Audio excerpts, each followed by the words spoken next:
Oof, my head. That was really rough. My memory is clouded. What happened to me?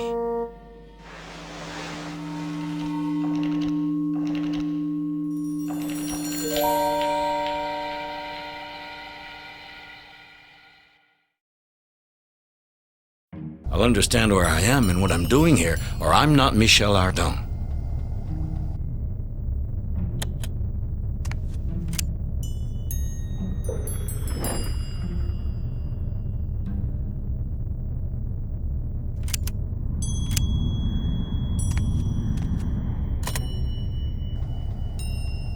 Looks like I'm not the only one who suffered a shock. This man seems utterly knocked out. Let me see. I'm pretty sure I know him. It's Barbicane, the president of the gun club, and the man at the origin of the Columbiad project. Baltimore, October 5th, 1865.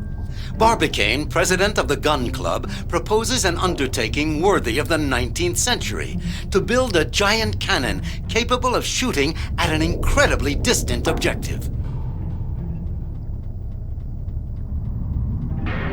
A newspaper clipping. Hey, the article talks about me. Michel Ardan, famous French adventurer, volunteers to travel in the aluminum shell designed by President Barbicane. An unconscious man. I recognize him. It's Captain Nicholl, a famous engineer. Captain Nicholl, a specialist in armor plating, is known for his rivalry with Barbicane, an artillery expert. Nicholl claims that the Gun Club's project is impossible. Furious, Barbicane challenges him to a duel. Michel Ardan manages to reconcile Nicholl and Barbicane. "Since you're the kind of men who dare risk their lives," he says, "accompany me. You'll have front row seats to see which of you is right." So in the end, the shell is loaded in the giant cannon with 3 men on board.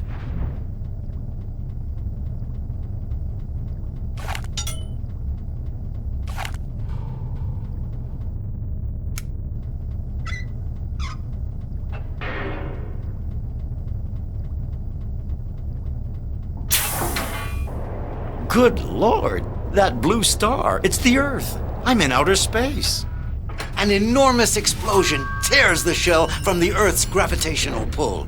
Destination, the moon. On board, all the passengers have fallen unconscious. Everything's coming back to me now. The cannon, the shell. We actually left Earth.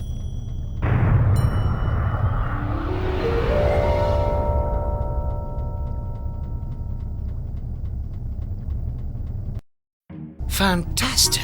We're on our way to the moon. Nicholl, Barbicane, and me. I seem to be the first to ever regain consciousness. I'd better wake up the others. What's this dark stain that's spreading? Is my friend injured? Michel Ardan briskly raises the blanket covering his friend. My lord. I thought Barbicane was just unconscious, but he's dead. And it's not the G-forces at the launch that killed him, but a bullet right through the heart. What happened? I've got to understand just what happened. This letter is the last message my friend Barbicane wrote to me.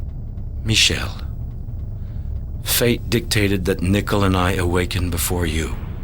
We quickly realized that due to tragic negligence, we wouldn't have enough oxygen for 3. The letter is torn. The rest is missing. After the shock of launch, President Barbicane and Captain Nicholl are the first to regain consciousness. While Ardan is still out cold, the 2 men realize that because of their negligence, their oxygen supply is insufficient for 3 men. 1 alone could survive.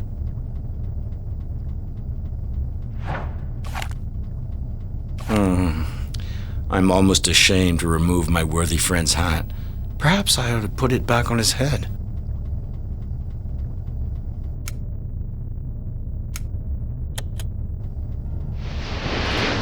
Under the cover, Nickel is no longer breathing. He's as dead as Barbicane, but there's no visible injury. I've lost both my friends. I'm all alone here.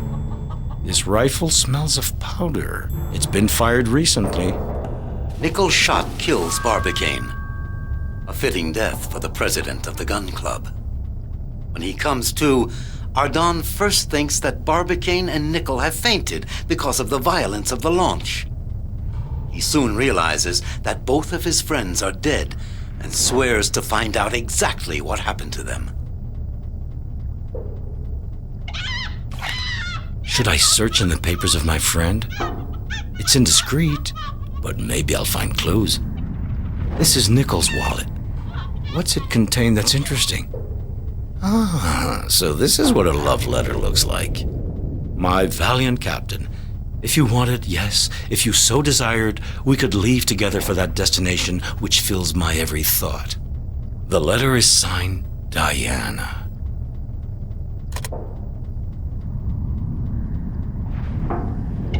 Hey, here's the rooster I smuggled on board. I'd forgotten about him. I had hidden this handsome specimen of Gallinaceae under the bench to play a joke on Nickel and Barbicane. Once on the moon, I would have set the animal free outside the shell without saying anything to my friends. What a shock they would have had when they saw this terrestrial poultry perched on some lunar peak. Rooster, my friend, I see you got loose of the string got attached to your foot. Very good. There's no longer any reason for you to stay hidden since we're all alone on board. I'm suffocating. I'd better do something or I'm going to be in a pickle.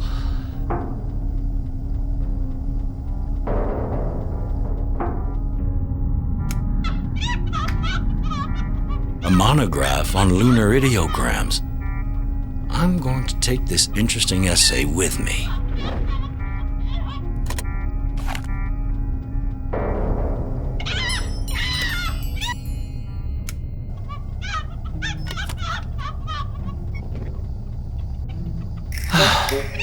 Now I seem to be breathing better.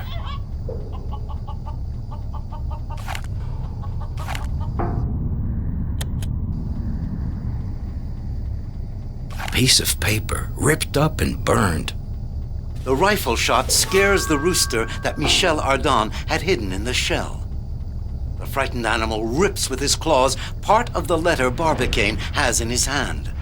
The paper catches fire when the frantic movements of the bird carry it above the gas burner.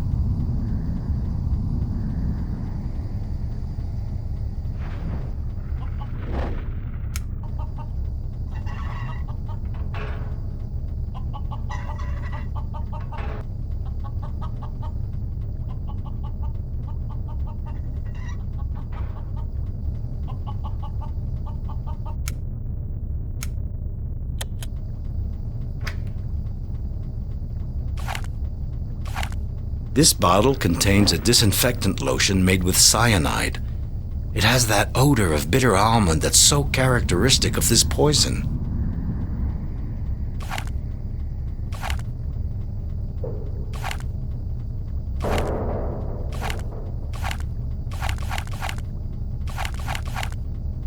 What do you know? Traces on the glasses show that Barbicane and Nickel served themselves a drink. Barbicane and Nickel toast each other.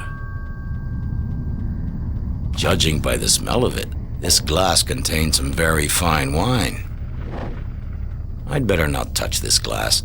I can smell a suspect bitterness mixed with the bouquet of the wine.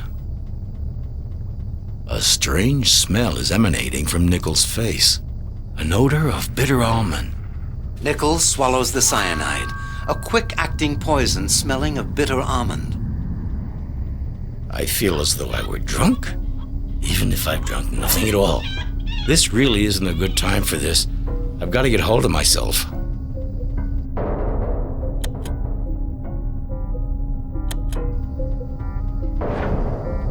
He's awfully gay.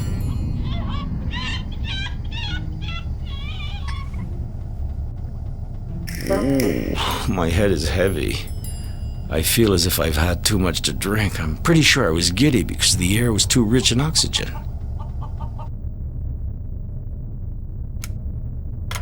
While cutting up Barbicane's hat, I found a letter signed Diana in the lining. It must be confidential if my friend took the trouble to hide it this way. Let's take a look.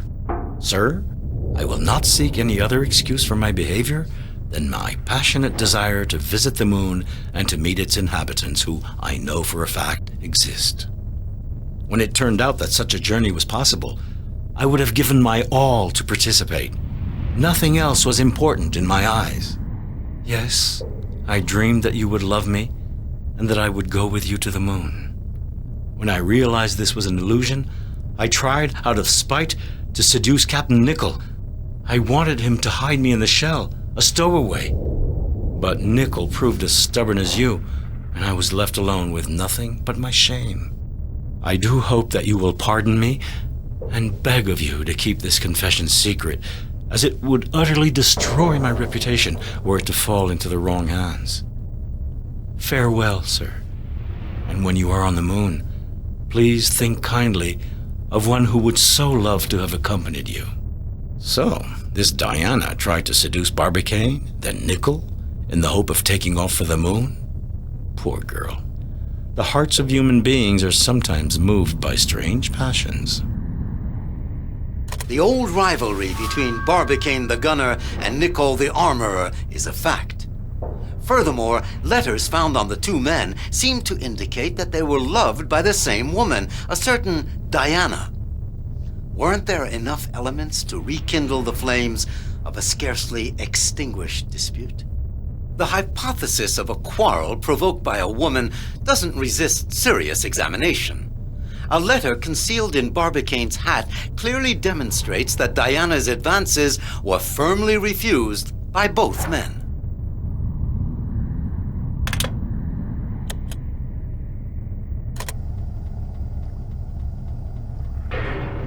With a bit of string, I could tie this blanket around my friend to serve as a shroud. Then I could abandon his body in the vacuum of space. If the ocean serves as a sailor's grave, it's only fitting that space be the tomb of an interplanetary traveler.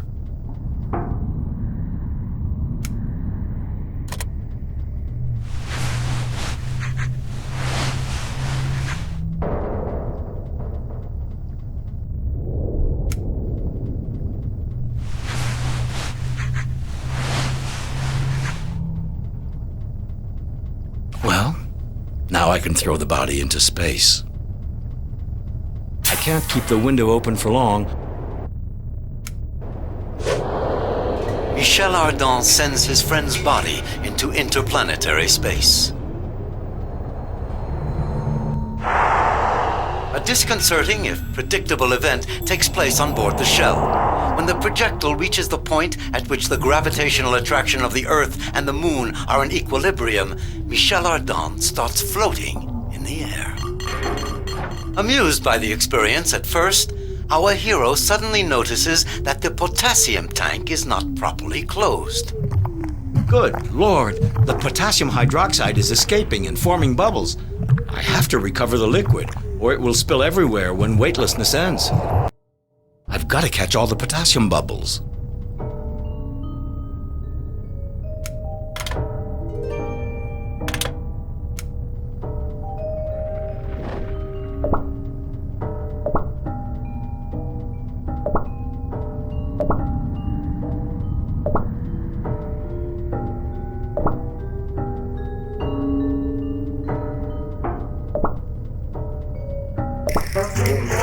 Michel Ardan has captured the last bubble just in time.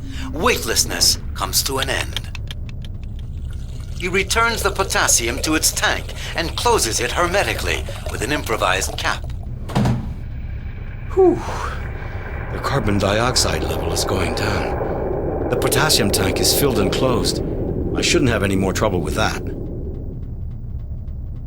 The end of weightlessness indicates the shell is coming closer to the moon. If everything goes as planned, Ardon will soon land on its surface. I'm very close to the moon. I'm practically grazing it. I'm going to make it. Oh no! I missed it! I can't see a thing. Am I in orbit behind the dark side, or adrift in the infinite void? No more sun, no more heat. All right, it's very possible that my capsule is lost in space, but let's be positive about this. Besides dying, what other misfortune could happen to me? And death is just one more journey. Well, now I can throw the body into space.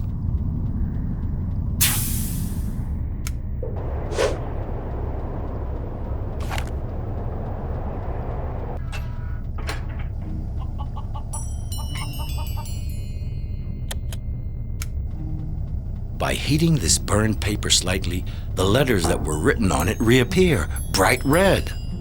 What I'm holding is the end of a letter Barbicane wrote. Discovering that our air supply would only be enough for one person, Nickel and I quickly agreed on what we would do. Together, we will undertake the grand journey into the other world. As for the trip to the moon, one of us alone will accomplish that. And, my brave Ardon, that man shall be you. Courageous friends, they gave their lives for me. When confronted with danger, real or imaginary differences couldn't prevent two representatives of the nation's elite from doing their duty. Without hesitation, Barbicane and Nickel decide to sacrifice themselves so that Michel Ardon might reach the moon. Barbicane decides to die by gunshot, Nickel through poison. The two men offer themselves a last drink. Nickel pours cyanide into his glass. It's understood that Nickel will shoot Barbicane before lying down himself to wait for the poison to take effect. The sequence of events is entirely reconstructed. Michel Ardon has closed his investigation.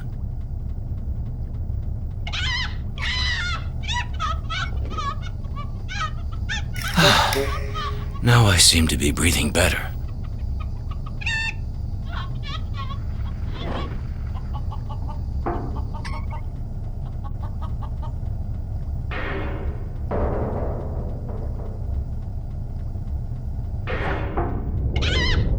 This window is covered with frost.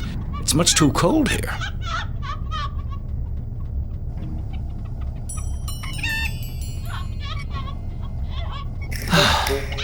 Now I seem to be breathing better.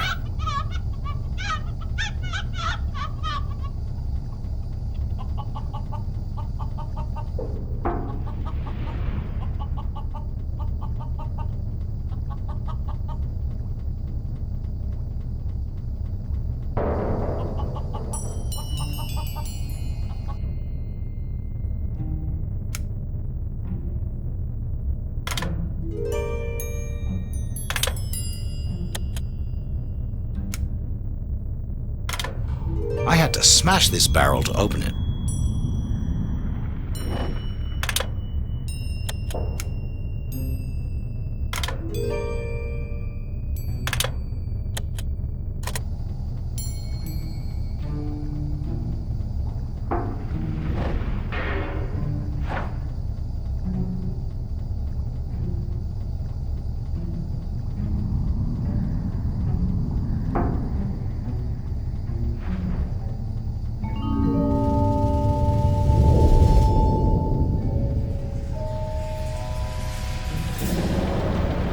A dazzling flash attracts Ardon's attention. The explosion of a meteor reveals the hidden face of the moon.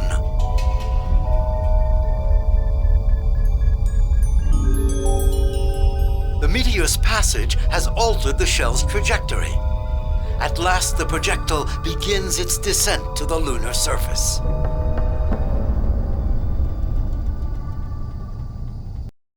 To land successfully, I have to ignite my retro rockets.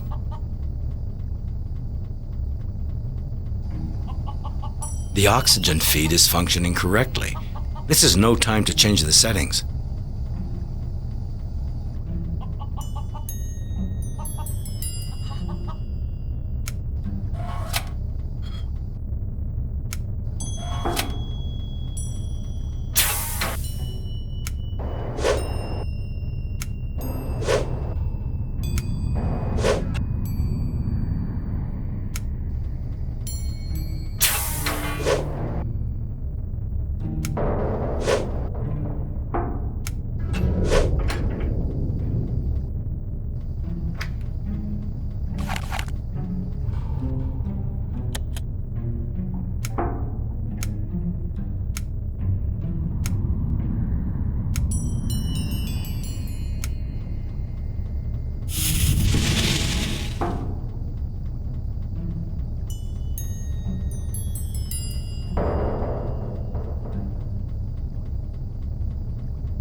Ardent has successfully lowered his speed.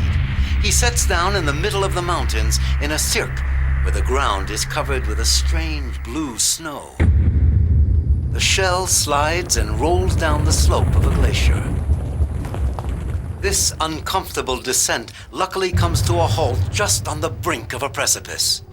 Outside, all is dark and quiet. It's still night at the foot of this mountain range, but lunar dawn will soon break. Ardent opens the door of the shell, but closes it again right away. There's no air outside. So, does the moon not have an atmosphere? Ardent can't believe it. He didn't take a long trip like this to stay cooped up in an aluminum prison. But now the first rays of the sun arrive at the foot of the mountains. The blue snow starts to melt. For that matter, is it really snow that's boiling this way? No, it's solidified air which is defrosting in the heat of the day. While the atmosphere covers the ground with a denser and denser cloak, vegetation sprouts and grows at an extraordinary speed. I should be able to go out now.